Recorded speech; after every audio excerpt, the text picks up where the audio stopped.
Hello students, I am Kalpana Mishra and welcome back to my YouTube channel. Students, आज की इस video में हम करने जा रहे हैं क्लास 7 चैप्टर नंबर 14 के एमसीक्यू क्वेश्चंस। ठीक है, electric current and its effect. चलिए स्टार्ट करते हैं। Question number 1, in making a battery, अगर हम एक बैटरी बनानी है तो क्या करना है? ऑप्शन है आपके पास, ए positive terminal of one cell is connected to the negative terminal of the next cell, and B positive terminal of one cell is connected to the positive terminal of the next cell, and C negative terminal of the cell is connected to the negative terminal of the next cell, and D none of these। तो right answer क्या है? हमें पता है अगर हमने एक cell को बैटरी बनाना है तो क्या करना होगा। ये एक सेल है, ठीक है, बड़ी लाइन आपकी पॉजिटिव है और छोटी लाइन नेगेटिव है। फिर एक सेल है पॉजिटिव और नेगेटिव, फिर एक सेल है पॉजिटिव और नेगेटिव। तो मीन्स हमने 2 या उससे ज़्यादा सेल लेकर के हम बैटरी बनाते हैं। बट आप यहाँ पर देख रहे हो कि क्या प्रॉब्लम आ रही है। यहाँ पर हम एक चीज़ देख रहे हैं कि यहाँ पर जो है पॉजिटिव और ये नेगेटिव, उसके बाद क्या है पॉजिटिव और फिर नेगेटिव, फिर पॉजिटिव फिर नेगेटिव। मीन्स हमने पॉजिटिव को किससे जोड़ा? नेगेटिव से। नेगेटिव को किससे जोड़ा? पॉजिटिव से। तो हमारा यहाँ कौन सा आंसर सही है कि positive terminal of one cell is connected to the next cell के नेगेटिव टर्मिनल से। तो राइट आंसर हमारा क्या है? ए। चलिए नेक्स्ट क्वेश्चन करते हैं। Question number 2, where can the key off switch be placed in the circuit. Circuit में जो की होती है उसको हम कहाँ प्लेस करते हैं? A left side of the battery, B right side of the battery, C can be placed anywhere in the circuit, and D never the positive terminal of the bulb। तो राइट आंसर क्या है? Right answer है कि हम जो की होती है ना उसको, की मीन्स स्विच, ठीक है, की और स्विच मीन्स एक ही है, तो उसको हम कहाँ प्लेस कर सकते हैं? Can be place anywhere in the circuit. हम सर्किट में कहीं पर भी प्लेस कर सकते हैं। तो राइट आंसर है सी। चलिए नेक्स्ट क्वेश्चन देखते हैं। Question number 3। क्वेश्चन नंबर 3 है, which one of the following is based on the heating effect of the current. Heating effect of the current means current से वो चीज़ क्या हो रही है? हीट हो रही है। ऑप्शन ए है आपके पास गीज़र, ऑप्शन बी है आपके पास हेयर ड्रायर, ऑप्शन सी है immersion rod, and D all of this. देखो गीज़र तो आपको पता है पानी गर्म होता है, हेयर ड्रायर बाल सुखाने के लिए। इमर्जन रॉड क्या होता है? कुछ इस तरीके से एक रॉड होती है ऐसे मुड़ी हुई सी, और इसको क्या करते हैं एक वायर के साथ हम स्विच में लगाते हैं और इसको पानी में डिप कर देते हैं तो पानी क्या होता है? गर्म हो जाता है। तो ये भी पानी को गर्म कर रहा है। इट मीन्स हमारे ये तीनों ही ऑप्शन क्या है? सही है। तो राइट आंसर हमारा क्या हो गया? All of these. चलिए next question. Question number 4, the coil of wire connected in an electric heater is known as. एक वायर की कॉइल है, वायर की कॉइल मीन्स वायर को ऐसे ऐसे ऐसे ऐसे किया हो, ये क्या हो गई? कॉइल, ठीक है। उसको कहाँ कनेक्ट किया है? इलेक्ट्रिक हीटर से।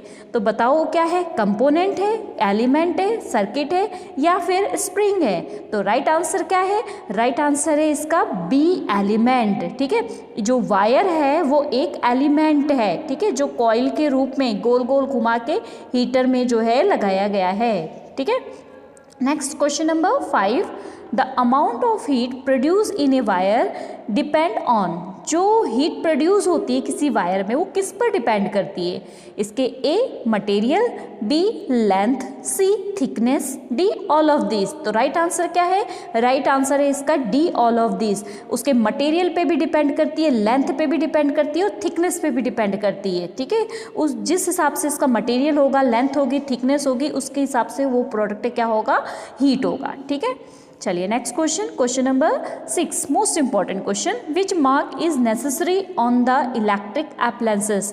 अब आपके घर में कोई भी चीज़ आती है ना इलेक्ट्रिसिटी की, तो आप कभी चेक करना उसके ऊपर कौन सा मार्क होता है और वो सही होता है। अगर वो मार्क है इट मीन्स आपका जो इलेक्ट्रिक अप्लायंसेस लाए हो वो क्या है? करेक्ट है। ठीक है, तो यहाँ पर एक एग मार्क है, ISI है, FICCI है, KSK है। तो राइट आंसर इसका क्या है? ISI। इसका होल मार्क होता है, ठीक है, वो होल मार्क कुछ इस तरीके से होता है, मैं थोड़ा सा भूल गई हूँ, कुछ ऐसे ही होता है। ठीक है, होल मार्क इसका लगा होता है और वहाँ पे ISI लिखा होता है, वो ISI मार्क होता है। ठीक है, चलिए नेक्स्ट क्वेश्चन देखते हैं। Question number 7, when an electric current flow through a copper wire AB as show in figure the wire.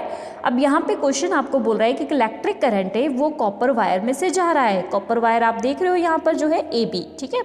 अब उसके रिलेटेड आपको आगे क्वेश्चन पूछा गया है। पहले तो फिगर को ध्यान से देख लिया हमने, चलिए ऑप्शन देखते हैं। ऑप्शन है deflect a magnetic needle placed near, अगर हम यहाँ पे एक मैग्नेटिक निडल रखेंगे तो वो अपनी जगह से हिलेगी। बिकम रेड हॉट, और ये वायर रेड हॉट हो जाएगी। Give electric shock, electric shock लग जाएगा। बिहेव लाइक ए फ्यूज, ये फ्यूज का बिहेव करेगा। तो राइट आंसर क्या है इसका? राइट आंसर है अगर यहाँ करंट फ्लो हो रहा है तो वहाँ पर हम मैग्नेटिक निडल रखेंगे, ठीक है। कंपस ऐसे होता है ना, कंपस हमने चैप्टर में समझा है ना, इस तरीके से होता है। ये नॉर्थ साइड होता है और ये साउथ साइड होता है, ये एक मैग्नेट का काम करता है। तो magnetic effect of electric current हमने पढ़ा हुआ है, पिछले जो प्रीवियस हमने क्वेश्चंस करे उसमें भी ये चीज़ है कि हम अगर इस वायर में यहाँ करंट पास हो रहा और यहाँ पे मैग्नेटिक कंपास रखेंगे तो ये जो बीच में निडल है ना, ये अपनी जगह से आगे पीछे होने लग जाती है, ठीक है। चलिए नेक्स्ट क्वेश्चन करते हैं। तो राइट आंसर क्या था इसका? राइट आंसर है A. Next question, question number 8। Choose the statement which is not correct in the case of the electric fuse. इसमें से आपको करेक्ट जो स्टेटमेंट है चूज करना है, नहीं जो करेक्ट नहीं है उसको चूज करना है। इलेक्ट्रिक फ्यूज से रिलेटेड बात होनी चाहिए। तो ए है fuse are inserted in electric circuit of all building, सारी बिल्डिंग में फ्यूज को इलेक्ट्रिक सर्किट के साथ इन जो है इंसर्ट करके रखना चाहिए। And b there is a maximum limit on the current which can safely flow through the electric current, and C there is a minimum limit on the current which can safely flow in the electric circuit, and D if a proper fuse is inserted in a circuit it will flow off if current exceed the safe limit। तो इसका right answer आपका क्या हो जाएगा? इसका right answer है, देखो अगर इसमें से क्या होगा कि मिनिमम लिमिट होगी हमारे फ्यूज़ की तो हम सेफ रहेंगे। क्यों? क्योंकि फॉर एग्जांपल मान लो ये फ्यूज़ है, ये आपके घर में है, यहाँ पर फैन लगा हुआ है, ठीक है। अब ये फ्यूज़ से वायर जा रहा है, अगर फ्यूल जो आपका फ्यूज़ है इसमें वायर जो है कम करंट का वायर है, तो अगर बाहर से करंट जो है ज़्यादा आया तो क्या होगा? आपके ये फ्यूज़ की वायर क्या हो जाएगी? डिस्ट्रॉय हो जाएगी, टूट जाएगी और ये करंट अंदर नहीं जा पाएगा। लेकिन अगर ये ज़्यादा करंट का होगा तो ये करंट आपके अंदर चला जाएगा और यहाँ पर आपके फैन को क्या करेगा? उड़ा देगा, ठीक है। तो राइट आंसर इसका क्या है? सी। नेक्स्ट क्वेश्चन देखते हैं। Question number 9। When a switch is in off position, अगर एक स्विच जो है ऑफ पोजीशन में है, circuit starting from the positive terminal of the cell stop at the switch, मतलब पॉजिटिव टर्मिनल से करंट जो है स्टार्ट हो जाएगा और क्या होगा? जहाँ पर स्विच ऑफ है वहाँ पे बंद हो जाएगा। बी सर्किट इज ओपन, अगर स्विच ऑफ है इसका मतलब सर्किट ओपन है। And third no current flow through it, इसमें करंट फ्लो नहीं हो रहा है। And fourth current flow after some time, current जो है थोड़े समय के बाद होगा। तो यहाँ पर जो है मुझे दो आंसर सही लग रहे हैं। यहाँ पर दो आंसर कौन कौन से सही लग रहे हैं? यहाँ पर एक तो मुझे लग रहा है सर्किट जो है ओपन रह गया है जब की ऑफ है, इसका मतलब आपने ऑफ की देखा है ना, इस तरीके से हम बनाते हैं, तो सर्किट ओपन रह गया है। और no current flow through them, और इसमें से करंट फ्लो नहीं हो रहा है। मीन्स हमारे दो ऑप्शन सही है, सेकेंड और थर्ड। चलिए देखिए यहाँ पे हमें दो दो ऑप्शंस दिए हैं, सेकेंड और थर्ड किस में है? बी में। तो राइट आंसर है बी, ठीक है। चलिए नेक्स्ट क्वेश्चन करते हैं। Question number 10। Which of the following precaution need not be taken while using electric gadget appliances and circuit? हमें प्रिकॉशन की ज़रूरत है, नहीं है? कब कैसे लेना चाहिए प्रिकॉशन? जब हम इलेक्ट्रिक गैजेट को यूज़ कर रहे हैं। तो क्वेश्चन ध्यान से समझना है आपने कि precaution need not be taken, precaution नहीं लेना है जब हम इन गैजेटों का यूज़ कर रहे हैं।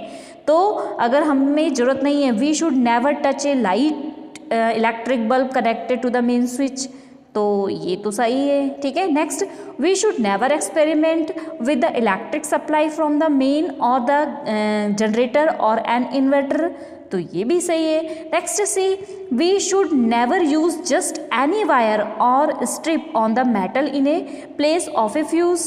And D, we should never turn the switch in on position, हमें स्विच को ऑन पोजीशन में नहीं छोड़ना चाहिए। जैसे कि हमने टीवी देखी और उसका स्विच ऑन छोड़ दिया, ठीक है, मिक्सर यूज़ किया घर में, स्विच ऑन छोड़ दिया, ठीक है, तो ये चीज़ हमें नहीं करना चाहिए। राइट आंसर क्या है हमारा? डी।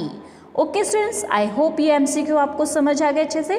तो प्लीज़ वीडियो को लाइक और चैनल को सब्सक्राइब किए बिना मत जाना। मिलते हैं नेक्स्ट वीडियो में। Bye bye.